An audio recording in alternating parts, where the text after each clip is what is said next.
There was no possibility of walking to the library that day. Morning rain had blanched the air, and Miss Darlington feared that if Cecilia ventured out, she would develop a cough and be dead within the week. Therefore Cecilia was at home, sitting with her aunt in a room 10 degrees colder than the streets of London, and reading aloud The Song of Hiawatha by that American rogue, Mr. Longfellow, when the strange gentleman knocked at their door. As the sound barged through the house, interrupting Cecilia's recitation mid-rhyme, she looked inquiringly at her aunt. But Miss Darlington's own gaze went to the mantel clock, which was ticking sedately toward 1:45. The old lady frowned. "It is an abomination the way people these days knock at any wild, unseemly hour," she said, in much the same tone the Prime Minister had used in Parliament recently to decry the London rioters. "I do declare." Cecilia waited, but Miss Darlington's only declaration came in the form of sipping her tea pointedly, by which Cecilia understood that the abominable caller was to be ignored.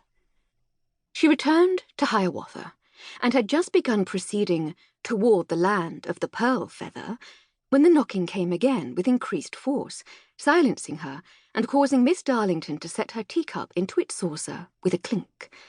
Tea splashed, and Cecilia hastily laid down the poetry book before things really got out of hand. "I shall see who it is," she said, smoothing her dress as she rose and touching the red gold hair at her temples, although there was no crease in the muslin, nor a single strand out of place in her coiffure. "Do be careful, dear," Miss Darlington admonished. "Anyone attempting to visit at this time of day is obviously some kind of hooligan." "Fear not, Auntie." Cecilia took up a bone-handled letter-opener from the small table beside her chair. "They will not trouble me." Miss Darlington harumphed. "We are buying no subscriptions today," she called out, as Cecilia left the room. In fact, they had never bought subscriptions, so this was an unnecessary injunction, although typical of Miss Darlington, who persisted in seeing her ward as the reckless tomboy who had entered her care 10 years before, prone to climbing trees, fashioning cloaks from tablecloths, and making unauthorized doorstep purchases whenever the fancy took her. But a decade's proper education had wrought wonders, and now Cecilia walked the hall quite calmly, her French heels tapping against the polished marble floor, her intentions aimed in no way toward the taking of a subscription. She opened the door. "Yes?" she asked. "Good afternoon," said the man on the step. "May I interest you in a brochure on the plight of the endangered North Atlantic auk?" Cecilia blinked from his pleasant smile to the brochure he was holding out in a black-gloved hand. She noticed at once the scandalous lack of hat upon his blonde hair, and the embroidery trimming his black frock-coat. He wore neither sideburns nor moustache, his boots were tall and buckled, and a silver hoop hung from one ear. She looked again at his smile, which quirked in response. "No," she said, and closed the door. And bolted it.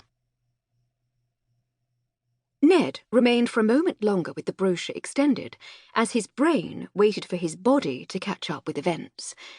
He considered what he had seen of the woman who had stood so briefly in the shadows of the doorway, but he could not recall the exact colour of the sash that waisted her soft white dress, nor whether it had been pearls or stars in her hair, nor even how deeply winter dreamed in her lovely eyes.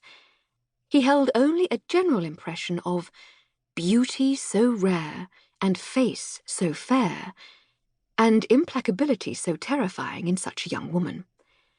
And then his body made pace, and he grinned.